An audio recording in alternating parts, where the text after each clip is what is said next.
Welcome back. You're watching Signature Morning on Signature Television. It's a lovely day, at least it is from here. I don't know what it is over there where you are. If you're facing any situation, just let us know in the comment section from wherever you're watching from on YouTube. We're live on these social media platforms, TikTok, Facebook, Twitter, and of course, Instagram. Many thanks for being part of our broadcast. And just a little earlier, one of our Vox Pop was talking about tithing. And it's quite interesting what the recent thoughts from a very well-respected man of God, I'm talking about Mr. Adeboye, stated about tithes. He clearly came out to state categorically that what he had been preaching all these years is false, and that said that the tithe is not a yardstick for God's blessing. That if you are paying tithe or not paying tithe, God can still bless you. Very far different from what has been on for a while, with men of God stating that if you do not pay your tithe, things will be tight for you. If you do not pay your tithes, things will not be well with you. And so, this is one of the major highlights, because that came as a shocker for so many persons who thought that those lines may have been used by so many pastors to deceive their, members or their followers to paying tithes, and sometimes even giving gifts just because, it came as a threat of some sort, stating that if you do not pay your tithes, 10% of everything that you have or you earn every month, apparently you might not be having the blessings from the Almighty God. What do you think? Well, I think payment of tithes is good. Yes, it's good. Like one of the, the voices we got from the streets, the guy said, it is for you to appreciate God who has blessed you, God who has given you those gifts and those blessings. Yeah, but I don't think it is a prerequisite to go to heaven. It is a yardstick for you to enter into heaven, and if you don't pay your tithes, you're going straight to hell, or you're not going to get the blessings from God. I feel like God is too big. Yes, God is too big to take your tithe before he can give you something. Yes, but it's just an appreciation to God. Yes, it's just like saying, oh, you give me this, now I'm giving you back this with my heart. And that doesn't mean that when you don't pay it, God is not going to bless you, because God has blessed you first, even Already. before you start paying the tax. So God has blessed you first. So it's just ideal. God doesn't need your tithe, your money, to be able to give you life, to bless you more, to take you to where he is. It's just like you saying, oh, let me appreciate my dad for all the things he's done for me. Yes. So, and of course, to help in the building of church, I think that's one of the reasons why they brought about tithing at the first place, is for, believers to help in the growth of the church, because it will be somehow you're worshiping at a particular place and the place is just in a mess. Yeah. But when you pay your tithes, these are the things they will put into work, into renovation, into building, into keeping the house of God good, that you can still come back and praise God there and all of that. So yeah, I would say paying of tithes is good. Yeah. If you believe in tithing, please do continue to pay your tithe. All right. So she has said it. Hopefully, people start adjusting, but I'm just really scared that maybe more people will stop paying tithe with this latest revelation. We have a guest on the Zoom platform this morning. I don't know if we have him live right now.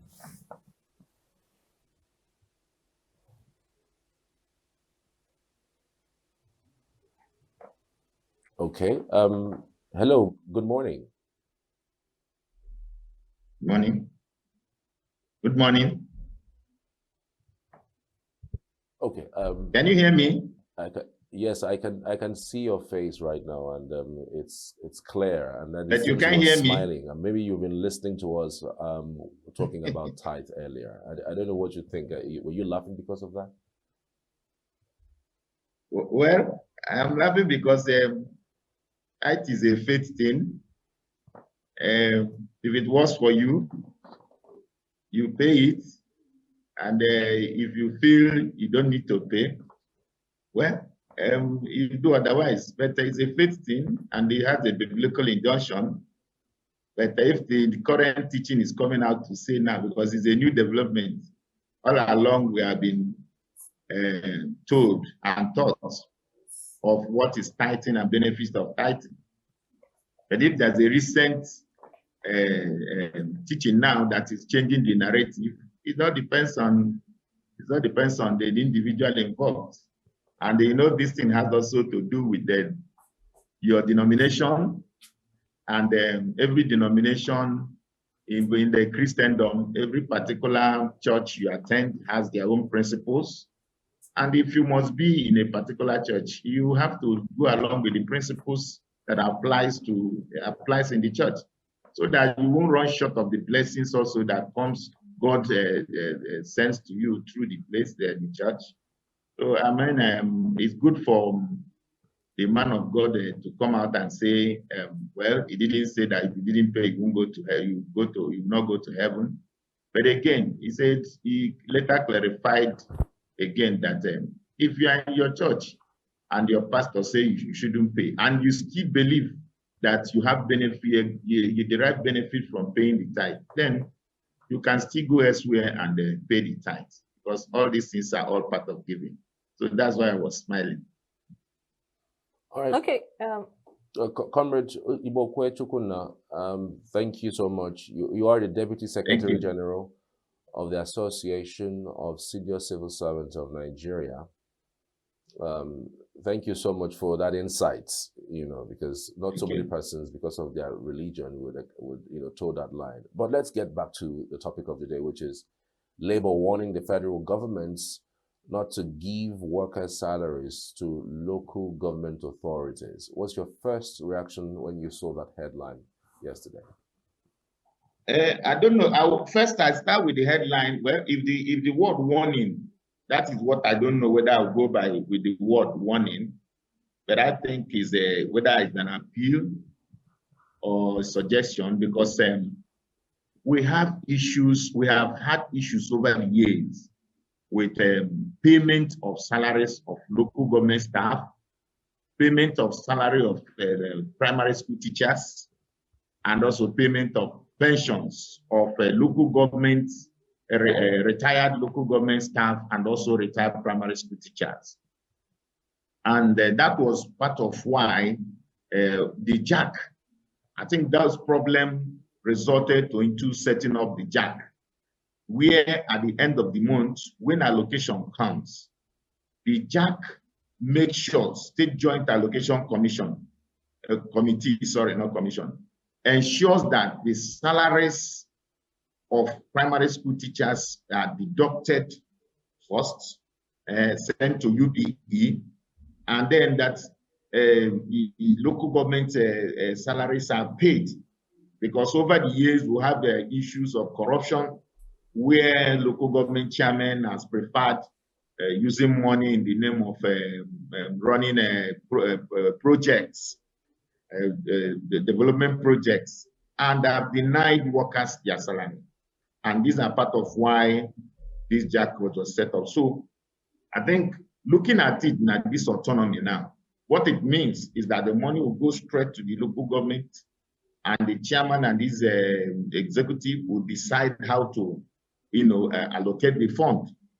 Now, the joint unions in the local government, that is Nigeria Union of Teachers, the Nigeria Union of Pensioners, and the NOGE, Nigeria Union of Local Government Employees, have also looked back to say, let this problem we had before, let this problem we had initially, let it not come back again.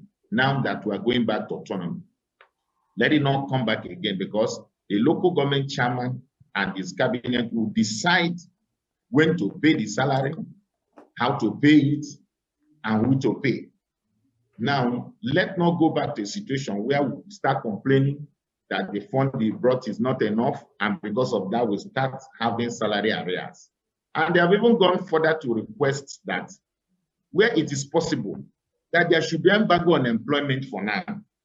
Because part of the problem we have in local government that any chairman that comes in will want to employ people.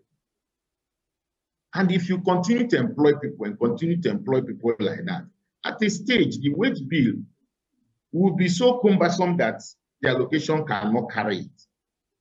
So there must have to be a measure, because we must have to have a way where there will be a regulatory body in local government employment. Sometimes they even employ people who don't come to work. Because if you go to some local government, you know that it's only on payday and few days that you have activities, you have live presence of people at the local government level. And after payday, everybody will disappear. Most people will disappear. You start having some skeletal services at local government level. So there are even people who are collecting this money who are not coming to work. So I think the fear Labour is expressing here is that we don't want to go back to the old order where primary school teachers will not get their salary and they tell them that their reward is in heaven. People owed as much as 12 months salary to primary school teachers. And that's a part of the things that they have destroyed the foundation of education in this country. Because when you start owing primary school teachers, and it is at the level of primary school that the foundation is laid, when you start owing primary school teachers and they can't teach, they don't come to school, or they come to school, they are not motivated to teach, it becomes a problem. And once you get a bad foundation at the primary school level, you may not easily correct it at the secondary school level. And then you take it to the university. If you don't correct it at secondary level, there's nothing to correct at the tertiary level. At the tertiary level, you are just managing to get a certificate. And that will return back to tell on this country. So the fear of the unions in the local.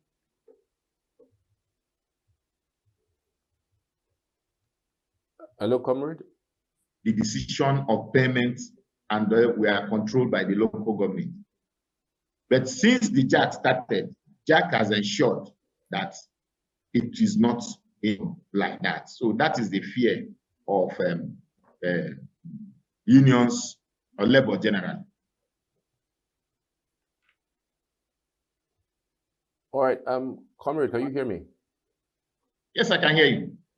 Okay, it's almost as if I lost you for a minute there. But again, I just wanted to find out from you, why do you think that the Labour is warning about these issues? Because again, now the Supreme Court has given some autonomy to the local governments. The people who are supposed to be under the local governments are, of course, teachers, some local government workers. It does mean that all the allocations that the local government should have is coming directly from the federal government. And so why do you think that things would not work? Okay, why I think I've just told you that we had an old order initially where workers were owed salary before the JAC came into force rather. Now, the JAC ensures that particularly the primary school teachers, that their salaries are, deducted and sent to UBE for the payment of primary school teachers from the local government allocation. They also ensures in some states, they have also developed a platform where local government staff are paid centrally. They have a central platform. And in this case, they will also deduct this salaries, component of salaries of each local government, aggregate it, send it to the platform, and it is paid, directly. Then the issue of pension is also taken care of. Then whatever is left, the local government chairman and their officers can now go back and sit down and look at how to distribute that to use it to administer the local government. But you may have a situation, and that makes it a bit uniform. That makes it uniform. Uniform in the sense that every local government staff, where you have 40 local governments, at the press of one button, every local government staff gets their salaries. But you now have a situation where if you go back to the autonomy now, where decisions may vary from one local government to the other. So that is the fear Our fear is that we cannot afford to go back to the old order where salaries are owed with the excuse that we are using it for projects, or we have a lot of projects, or we have a lot of work to do, or that the what do you call it, it is not enough, or that the subvention they got is not enough. It is that thing that we are trying to avoid. Yeah, but I mean, these allocations are already provided for in the Constitution, and it is now not going to be central based. It's going to go to the local government where it is supposed to be. And if the local government is saying that they are not able to pay, I mean, there are ways to go about it. Saying that, you know, things have been centrally done and that there's no going back on it would be like basically going back to the old norm, which, you know, the Supreme Court wanted, you know, to do away with the latest judgment. Don't you think so? No, no. You get it this way. The labor unions are not saying we should go back. We should not have autonomy. But what the labor union is saying is that there should be a check. There should be a check to make sure that salaries of workers, we are more concerned with salaries of workers being paid and pension being paid as at when due. If you look at the decision, the recommendation of these three unions, you also see that they were talking about one, knowing the correct statistics of the number of staff that we have in all these local governments, and also to put an embargo on employment, at the local government level, so that people don't have excuse of bringing their relatives to fill in the wage, to make the wage bill go high, and now start giving an excuse why they cannot pay. Because the excuse every local government chairman will always give is that the wage bill is high. And for the wage bill not to be high, the unions are demanding that for now, there should be a kind of a screening exercise to determine what are the numbers of staff, genuine staff in the local government. That is number one. Two, that for now, embargo should be placed on employment. I've told you that this thing they do at local government level, the spoiler game, winner game, at the end of the day, somebody wins the local government chairman. He now bring a list of people to be employed. Before you do this, you should find out first, can we carry it? Can the fund carry the wage bill? Because once you put that, the wage bill will go high. So what the union is saying is that money should not come direct. But you also have a problem, because we had it initially. We had it initially before JAG, where people will complain that yes, the money came, but it's not enough.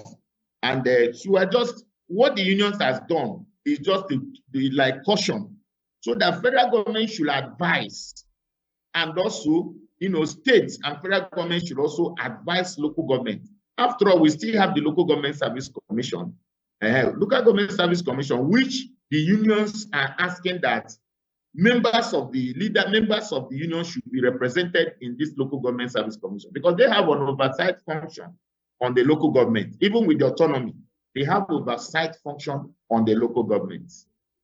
Okay, I'm just wondering, you know, I've been curious to understand, to know,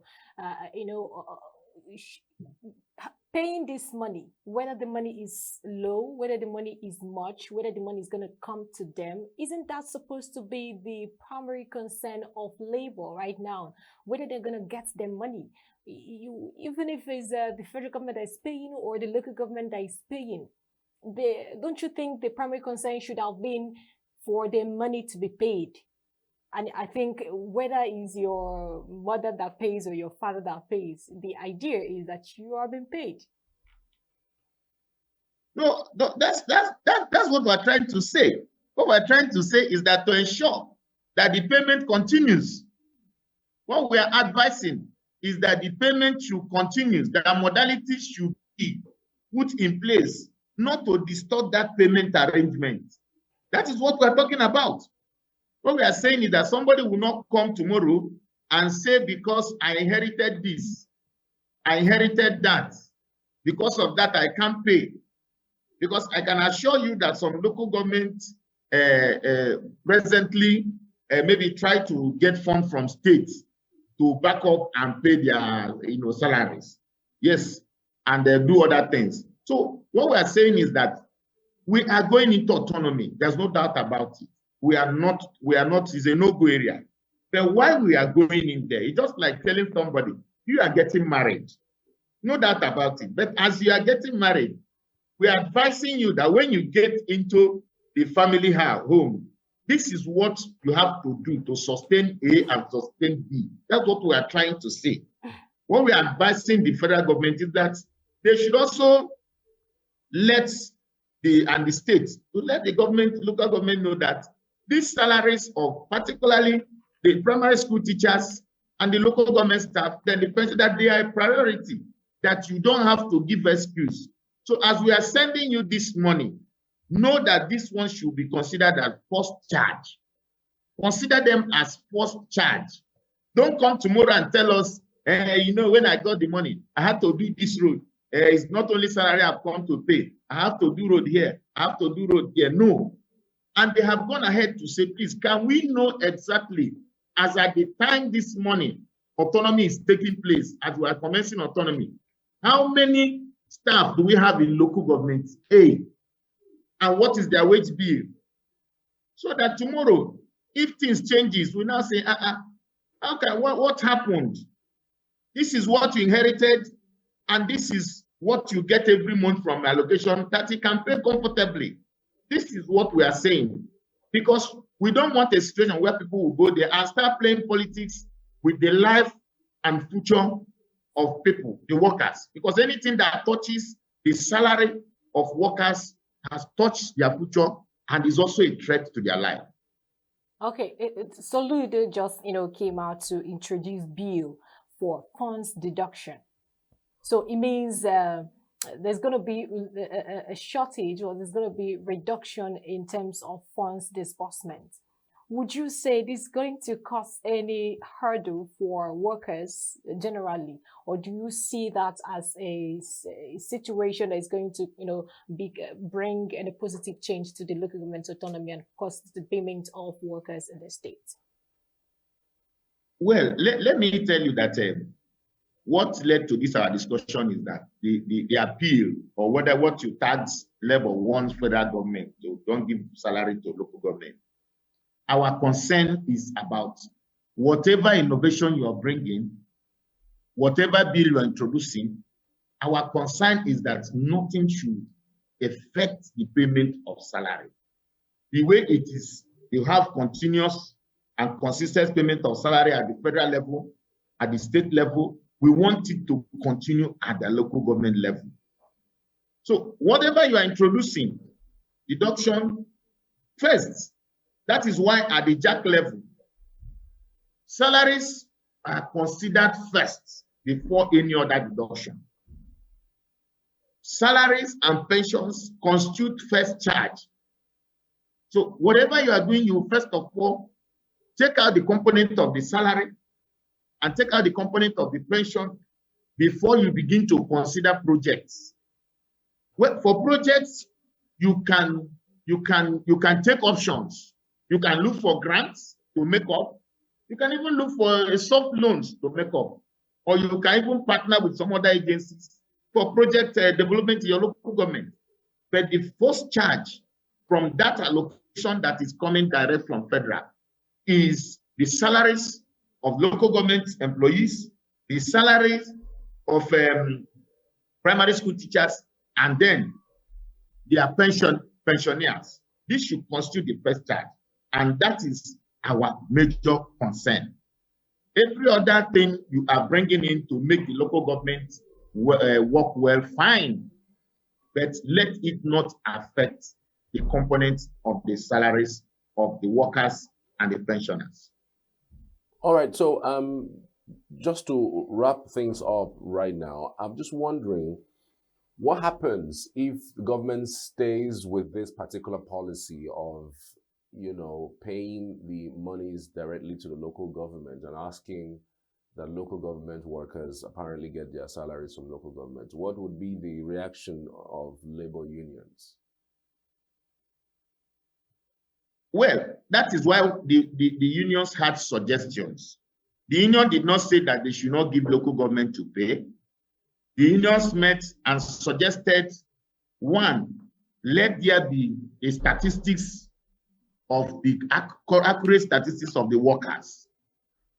Two, let there be embargo on employment for now at the local government level. Three, let these people be also part of the local government service commission. Let them be made part of the commission so that in taking decision, where decisions are taken, they will also be part of it, because if any decision taken will affect their members. So that is what they have come to do. We are not saying that money should not come to local government. We're not saying that government should not implement the autonomy by releasing funds. No. But it is like letting us know that government, apart from commencing the implementation of autonomy, should also call the, what do you call them, ALGON.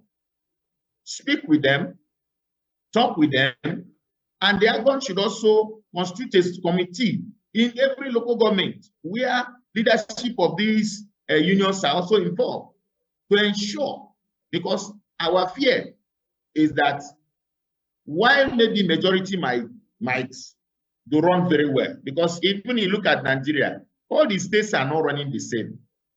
There are states who are still talking we can't pay minimum wage, but there are states who have gone ahead to pay. There are states who have cleared gratuity and pension. There are states who are still owing gratuity up to 15 years now, and then pension for some months going to over 12 months. So this is the same thing we are going to experience at the local government level. The administration will no longer be uniform, even in a state, even in a particular state. Now, the Enugu state, for instance, I think that's where you're located. Enugu state, for instance, that's 17 local government. You will discover a situation where maybe Enugu North is doing this, Enugu South is doing a different thing. Enugu East is doing a different thing. That is why we have come up with this advice to suggest that things should be put in place to avoid going back to the old order. So we are not stopping the policy from taking place.